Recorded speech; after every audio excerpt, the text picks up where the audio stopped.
So I'd like to start with a general question that three of you can answer. But in general, feel free, this is more of a casual setting, to chime in, to interrupt each other. I think the more that it's a discussion, the better.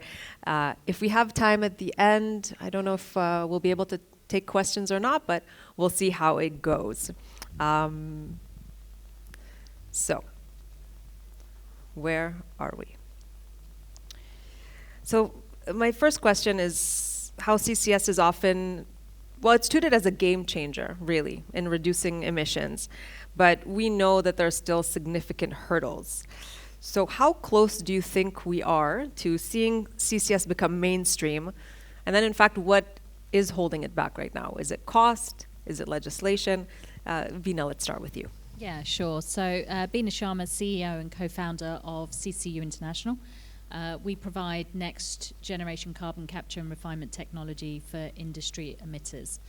So I think from a CCUS perspective, carbon capture has been around for a very long time. I think it would be misleading to say that it's new, because we have been doing it for a long time, and certainly in some places for 25 plus years. The technology conventionally that has been used is quite large, is quite dated. It uses hazardous substances. So what is really needed is innovation, some of these new next-gen, second-gen technologies. And some of the challenges that we've conventionally faced with this conventional technology is just that. The size is one issue, particularly industries that are much smaller, maybe don't have the footprint available for some of these industrial carbon capture plants. But also one of the biggest barriers is cost, right? It's expensive to do carbon capture and storage, or even utilization. And this has driven the industry. It's probably actually slowed the industry down more than it should have. If we are to reach net zero by 2050 and beyond, then really carbon capture is a key technology in getting us there. So we recognize that we can't do this without carbon capture. We're still going to be burning fossil carbon for some time, so we need to find a solution to support that burning of fossil carbon, because we can't just stop tomorrow, right? Fossil carbon goes into virtually everything we touch and feel. So we need a technology that allows us to transition, and that's what carbon capture is. But utilization is the next step. Yeah, but in order to make it viable, it needs to, the cost element needs to come down, and we need to provide a good business case to do carbon capture, as opposed to just relying on credits or subsidies. Yvonne, what's your take? Yeah, I would just like to add that CCUS is a value chain. So it actually contains capture, transport, storage, and utilizations. So it's very important to actually connect the dots. So we need all this infrastructure that is currently lacking. We can have capture, we can have advanced technology in capture, but without the transportations that connect these dots, it's not viable as well, right? So I would say that it is also very important to build the infrastructure around it. Just take an example, is that, from the emitter's perspective, would you rather start capturing your CO2 when you have the infrastructure, or before you have the infrastructure? Of course, it's the first thing. It's just like us buying a house, right? You would choose a locations where you have all the road transports, schools, facilities around. So it's the same thing with the emitters. So if you want the market to move, if you want it to be deployed and also gain the market share, it's very important to have the infrastructure to be ready to take this CO2, to transport them, to have a use of it, or even like to store them. So beside the cost, I think policies in terms of helping to accelerate the build up of these infrastructures are also very, very important. Thank you. Leo. Thank you. Look, I think I agree. There is no doubt that this is a chicken and egg situation when it comes to the infrastructure, right, and the technology to capture CO2. But I have a more positive, or a positive, if you like, angle to this, in that I think that it's quite common knowledge, at least in the UK and whoever is following this space. We are expecting in the next month or so final investment decisions for the first two transport and storage, CO2 transport and storage clusters. So that includes the infrastructure and series of projects that are capturing carbon from a vast array of technologies, including power CCUS, blue hydrogen, energy from waste, cement application of CCUS in the cement industry, taking FEED, final investment decision, with the support of contracts that the company that I work for, low carbon contracts company, is going to be managing, offering subsidy for that. That's a big, big step for the UK. I think that's a big step for CCUS globally. I think that in itself will really boost the confidence, the ability at a global scale for governments and countries to really pull this off, because we should have no doubt, right? This is a very massive undertaking. It's very complicated, and it's complicated because of the technological difficulties. It's complicated because every project, and I know that you both know that very well, every industry has very specific challenges, right? You cannot just feed a carbon capture hat, if you like, to speak in layman's term, in a facility and believe that it's going to work exactly the same in another one. They have different challenges, and they need different support mechanisms or tweaks to the support mechanisms to make it work. Can you give an example, if we can have a tangible idea or scenario where CCUS is best utilized? So, okay, so here's an example of utilization of CCUS. And that's perhaps the most straightforward one, yeah? Take electricity, right? Mm-hmm. The world and the UK is moving into a renewable percentage in the mix that it's going to be very high, right? Still, there's a question about what do you do, even with battery storage, when the wind is not blowing, the sun is not shining, and so on and so forth. You're going to have some periods in time that you need some base load power, right? Some power that will be there in a very reliable fashion. The answer to this question, at least in the UK, is found to some extent on nuclear power, but the other one is on gas-fired plants that produce electricity by burning gas, but with a CCUS hat on, right?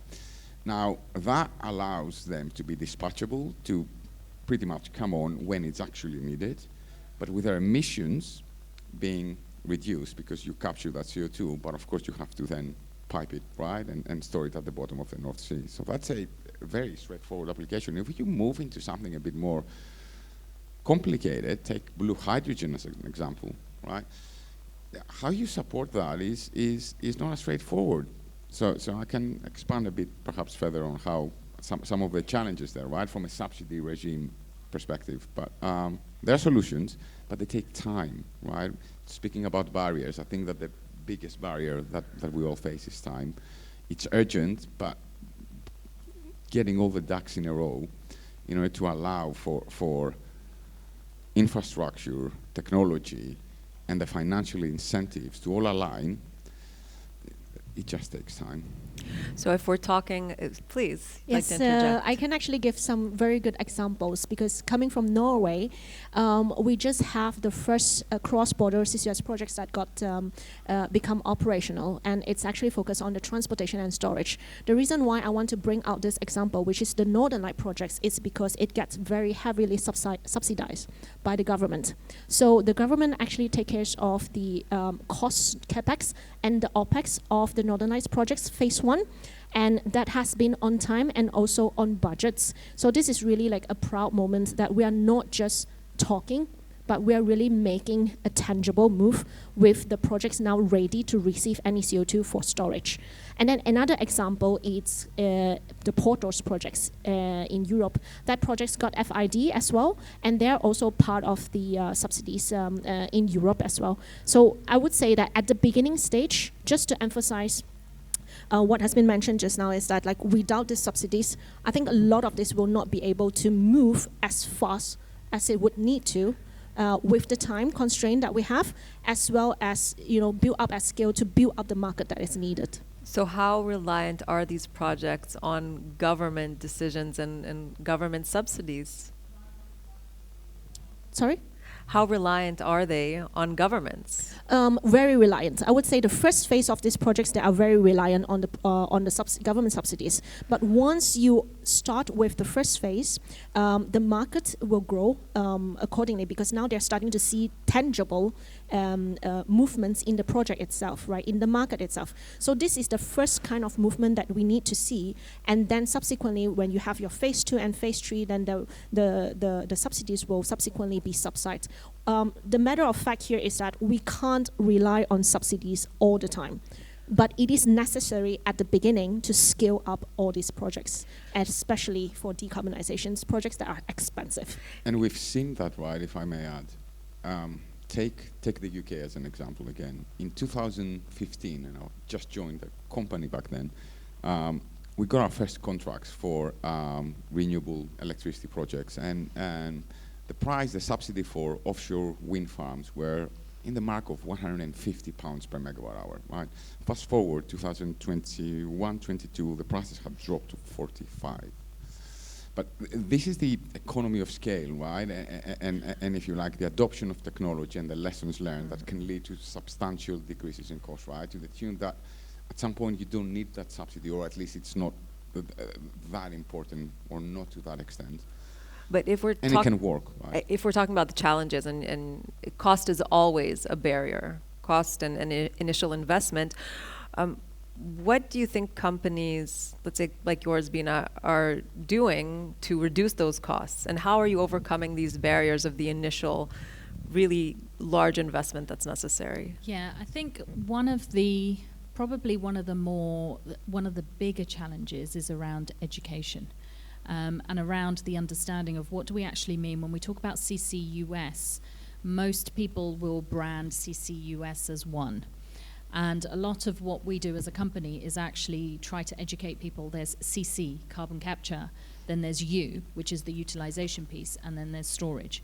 So when people say to me, CCUS doesn't work, what they're actually referring to is the fact that we haven't stored large quantities of CO2 into geological formations, whereas actually we have been doing carbon capture and we do know how to do the utilization piece. So companies like ours, what we've done is we don't believe that it's an or, we believe it's an and. So the technologies that we've got, we always say carbon has no borders, right? And we have so much carbon that competition right now isn't really competition, because we just have so much carbon. We don't have enough technologies, don't have enough innovation out there to get us to where we need to get to.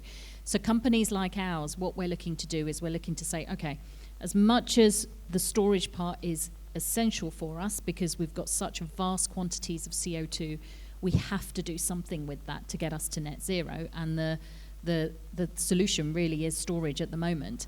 But we also need to think about what do we do in the short term? How can we utilize CO2, not look at it as a waste product, but look at it as a commodity, something that can actually generate some value for us?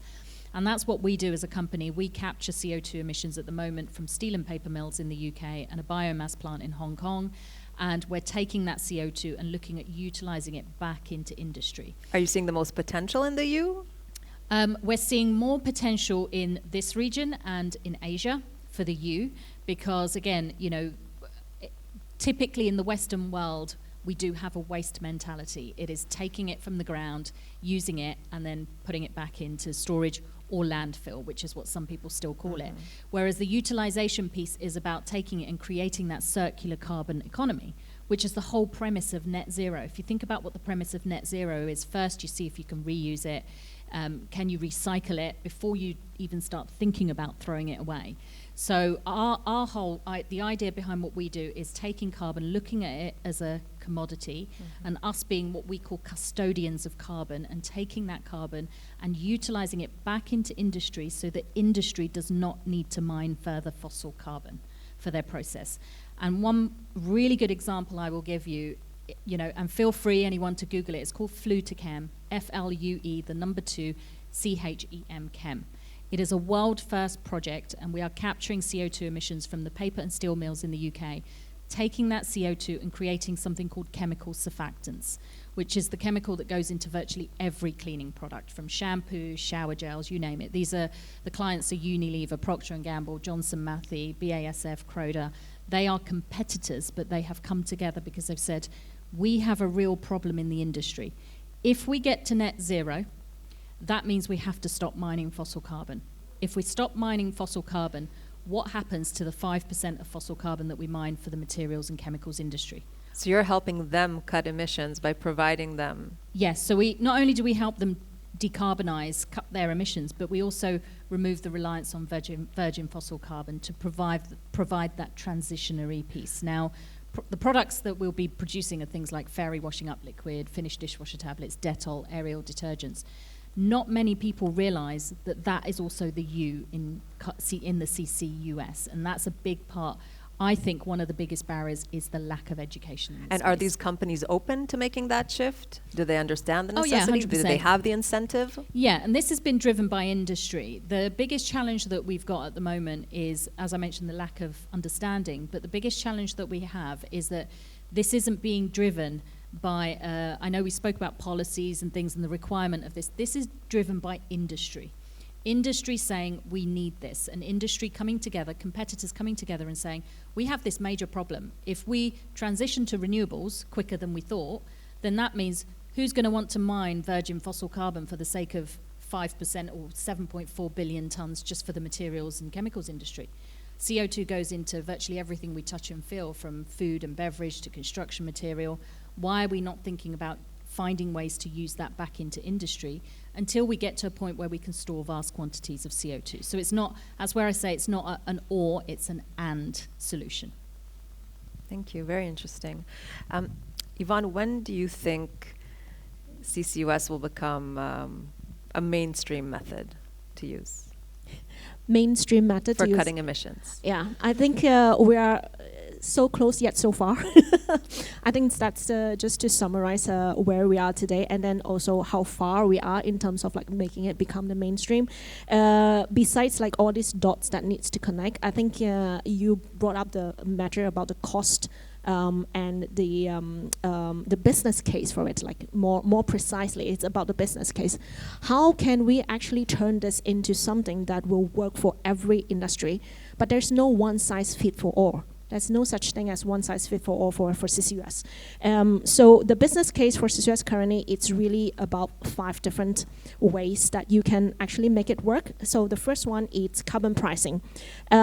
These only applicable mostly in countries in Europe, for example, because we have a very expensive carbon price that you have to pay. That's the penalty. But it's not applicable everywhere else. Like in Asia Pacific, in the Middle East, even in the US, we don't have a federal government carbon tax, right?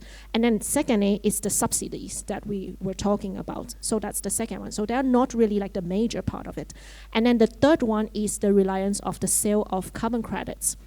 So we have seen that removal credits has recently got a lot of attentions. Direct air captures and also bioenergy carbon captures technologies and also providers, they managed to actually sell the credits at a very good price with a green premium. So I would say like that has actually come up as a good business case for CCS projects, for these type of projects. And then the third one, it's really the industry, driven by the industry, which is what Beena has been mentioned just now. So this is like, for example, cement company, because they are in a dominating industry. But when they come together and say that we are going to adopt collectively CCS, so then the consumer don't have a choice. You won't have a choice because you will still have your demand for cement. So eventually it will become a cost that will pass down to the consumer. So it become a case whereby I would not say it's a green premium, but it's an avoided cost that we blend in the abatement cost into the product itself. And then lastly, it's business opportunity. And this is the U part, whereby it ties to a certain commodities. For example, blue hydrogen, synthetic fuel productions, whereby there is a demand for these type of products. But as the demand for green shift for these products, it's getting more and more being talked and also a market in there. So that indirectly also build up the business case for CCUS. So I think like all these are very important to actually drive up the scalability of CCUS, besides like bringing down the costs and also besides all this like government shift that is needed today. So I would say a lot of things are moving in the right directions. Policies is moving in the right directions. I think like if I'm on this stage 3 years ago, that's almost that nothing. It's about CCUS. But today I can proudly like count to you there are so many of them for CCUS. And then secondly, we see that technology is advancing. We have like new technologies, like what is in CCU, and then also we have a lot of like technology companies which bring down and announce that they managed to bring down the cost by as much as 40%. So that's very promising as well. And then thirdly, I think the public acceptance of it, it's also getting better. If I talk to a lot of these people 3 years ago, they would be like very skeptical about CCUS.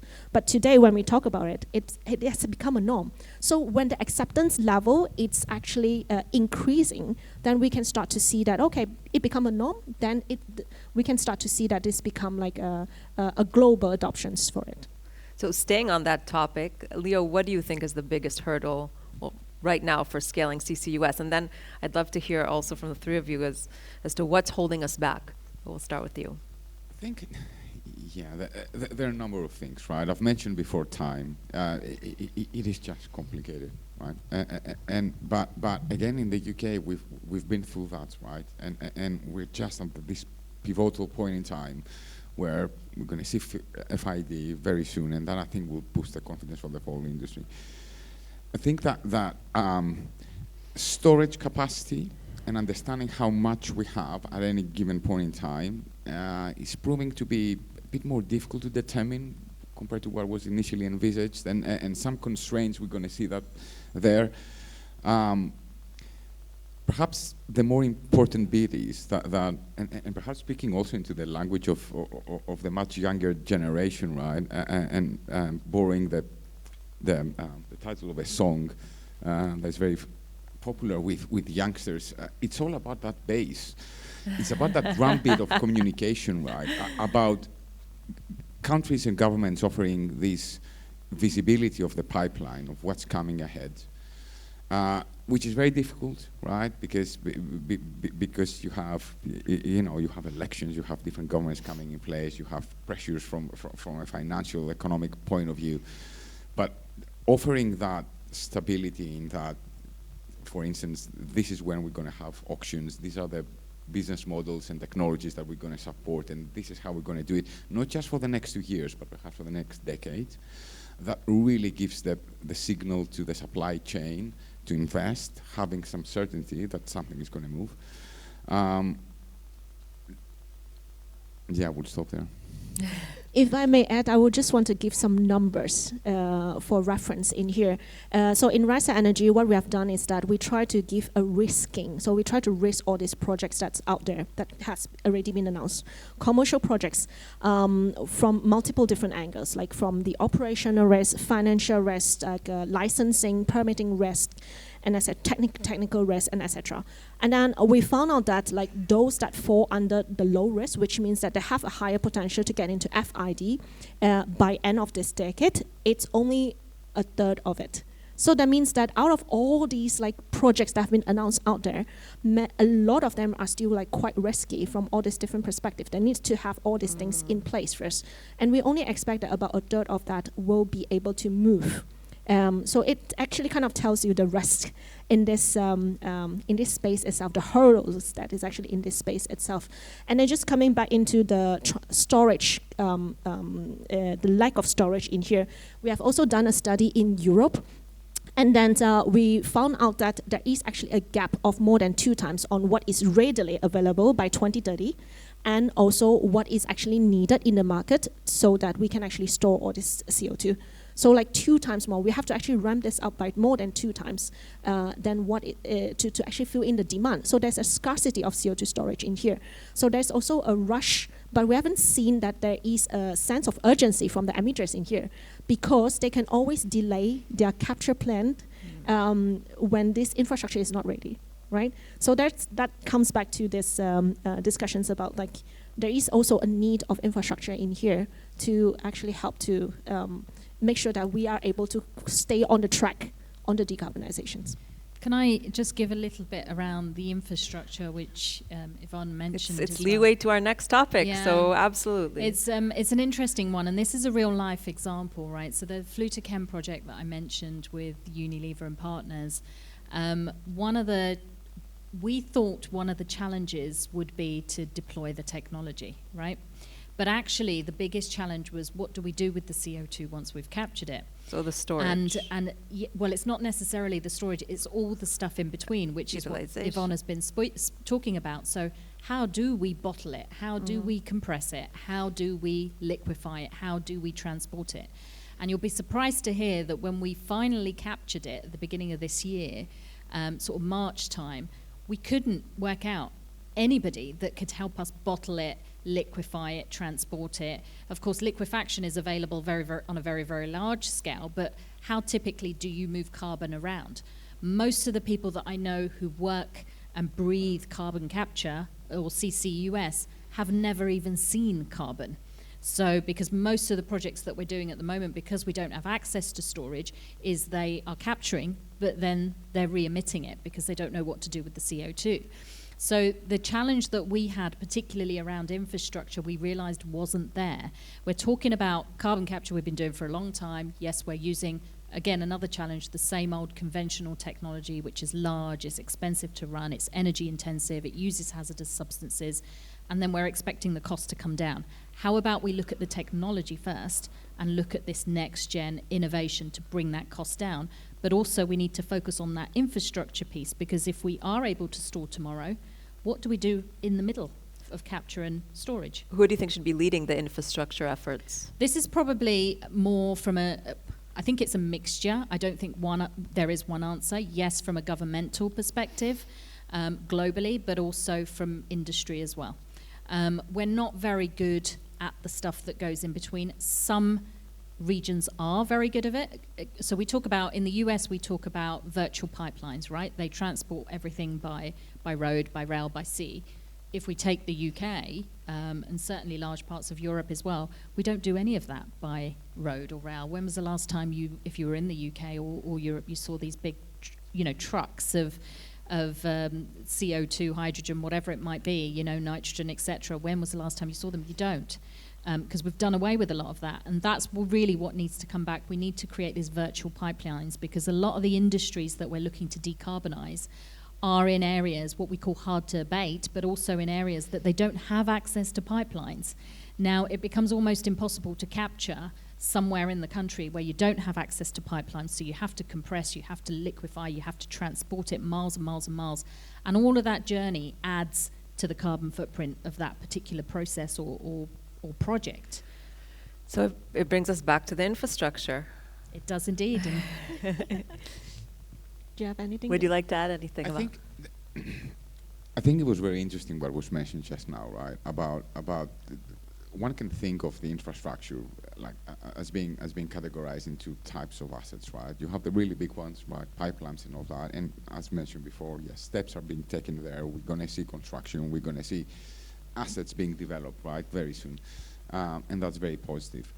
That will really capture, no pun intended, some big emitters, right, that are centralized in very specific regions, right, in the UK, and the same will happen in Europe and potentially in the US.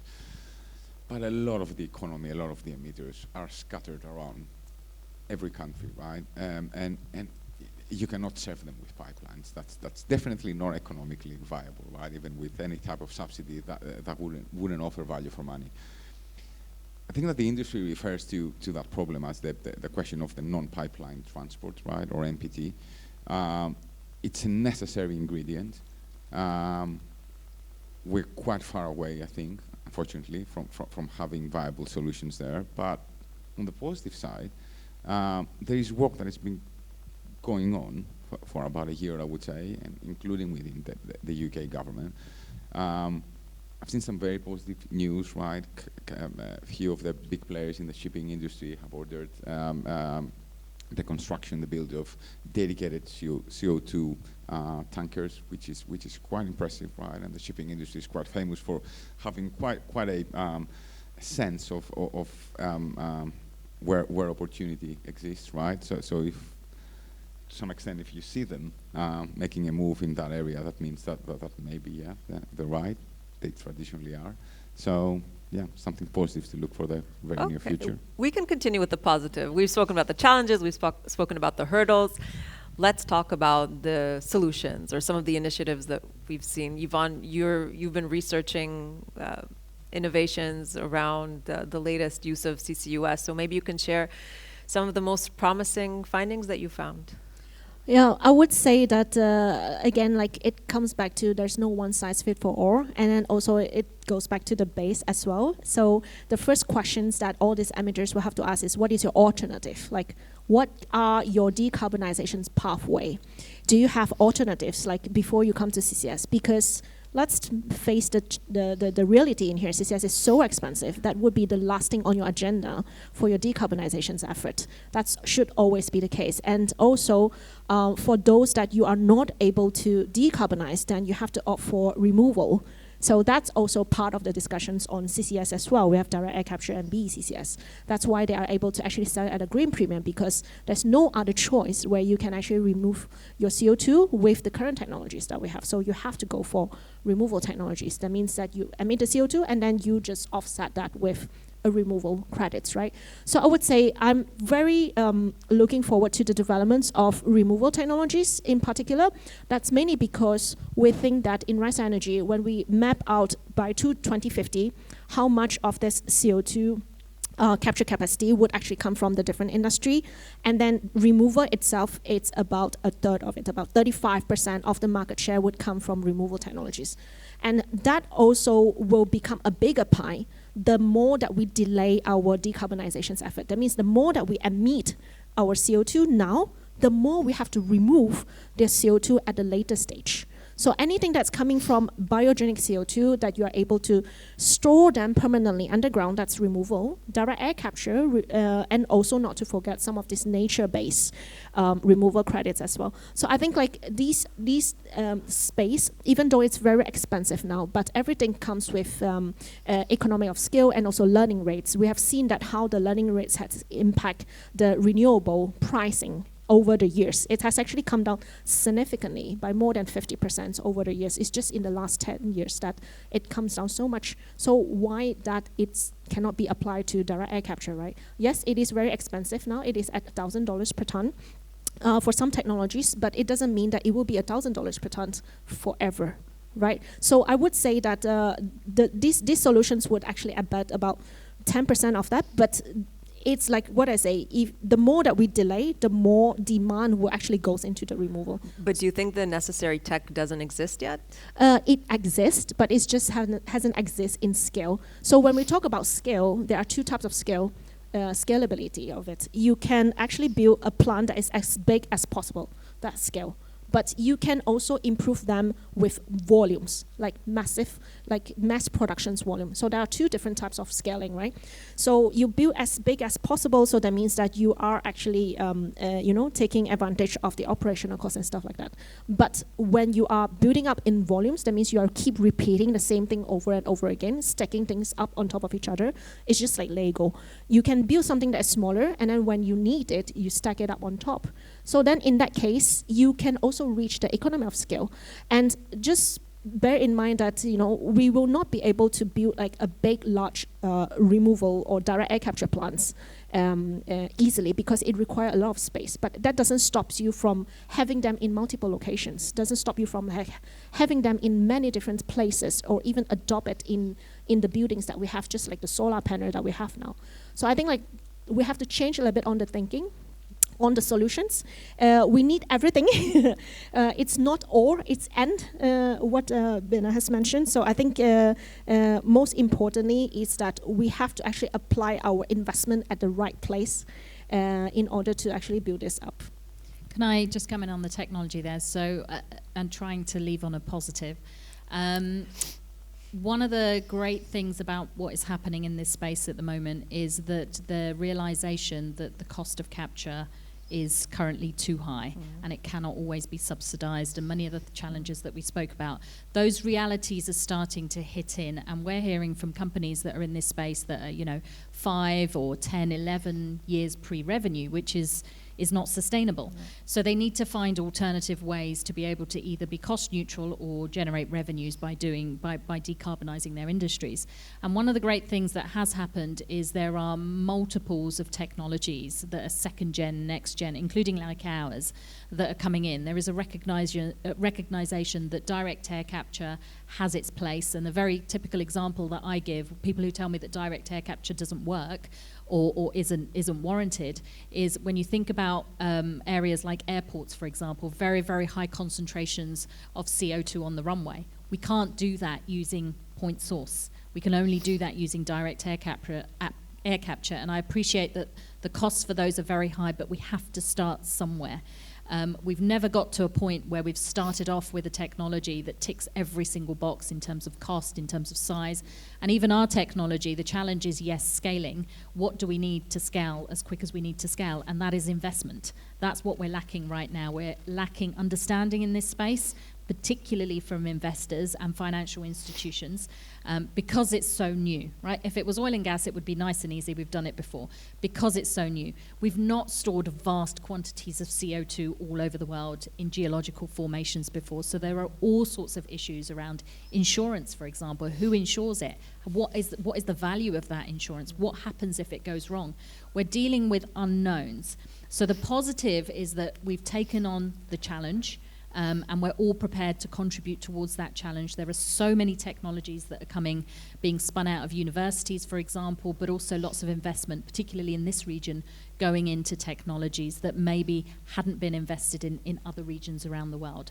And this region has said, no, actually, we've got the money, we've committed to it, and we are committing our money to generating these technologies to enable them to scale up. So if we're staying on the topic of investment, Leo, Low Carbon Contracts, the company you work for, supports innovation in this space. So how are you adjusting contracts to make investments or to make CCS more appealing for investors? It's a very good question, right? And it's great that we're touching a bit on the financial services community, right? Because look, I think that we all understand, right? If you don't lure the investors in, nothing will happen. It's perhaps the most important thing, right? Everyone, including ourselves, can be in a dark room designing the best business model and the best subsidy support that is best value for money. But if it doesn't really tick the box for the finance industry, it's not going to work. So here's an example, right? And we'll get a bit technical, but just for a minute. The key concept that the UK government is utilizing to support all sorts of technologies, including electricity and CCUS and so on and so forth, is the contract for difference, which really is the difference between the strike price and a market price, and the difference of that equals to the subsidy, right? Now, you apply that in the electricity sector, it's pretty easy. There is a market price, right? Everyone knows or can find out what the price for the market is tomorrow. If you enter the hydrogen world, that's a bit different, right? The hydrogen economy is arguably in an embryonic state, right? There are some transactions, but there are not that many. You don't have a market price right now. So we had to do something, right, in applying that CFD model there. And what we thought, and we checked that again with the finance industry, was, okay, you don't have a market price, then what we told the project is, you go and sell your product, hydrogen. You tell us how much you sold it for. We're going to use that price as the market price, but to offer some certainty, right, and to ensure that there are no, if you like, any gaming situations. We're going to apply a floor, and the floor price was determined to be the natural gas price, which is a substitute, pretty much, product for hydrogen. And that worked, right? It complicated things a bit. It complicated our systems. It complicated perhaps the life of the projects as well, but it was a happy medium, if you like, that the financing industry was also happy with, and the projects. In other business models, take, I don't know, the application for CCUS in energy from waste, we understood that there are some uncertainties around costs, particularly operational expenditure, right? After the project is built, how much exactly it's going to cost for them to run for very specific energy from waste, if you like, issues. We decided that we're going to introduce some OPEX reopeners in the model. Again, that makes it a bit more complicated for all of us, for the projects, for the financiers, but again, it's a way to address those things. I think that Yvonne mentioned before, there is no one size fits all, right? We're getting into the industrial sector, and it's a tricky sector, right? There are very bespoke elements in the production of all sorts of products that and the commercial reality, right? That need different type of arrangements and different type of support. And perhaps slow to adapt. We're out of time, but I would like to give each of you the opportunity for one closing sentence, sharing your thoughts on what you'd like the audience to take with you today. Leo. If it's one, well, I would say this. I think that value for money is very important, right? And economics drive everything we do and what governments do. When it comes to establishing, however, new sectors of the economy and addressing climate change, everyone needs to take some bolder steps. Value for money will come, but in order to create that economy, you need to leave some money on the table to lure the investors in. If you don't offer that financial incentive initially, perhaps a bit more than what you ideally want to do, it's going to be very difficult to move the market. Yvonne, final thoughts? Yeah, so I would say is that the market is moving in the positive directions. Everything is actually much, much better compared to 10 years ago when we talk about CCUS. However, we are actually not doing enough. The magnitude of it is not enough to get us to 1.5 degrees Celsius.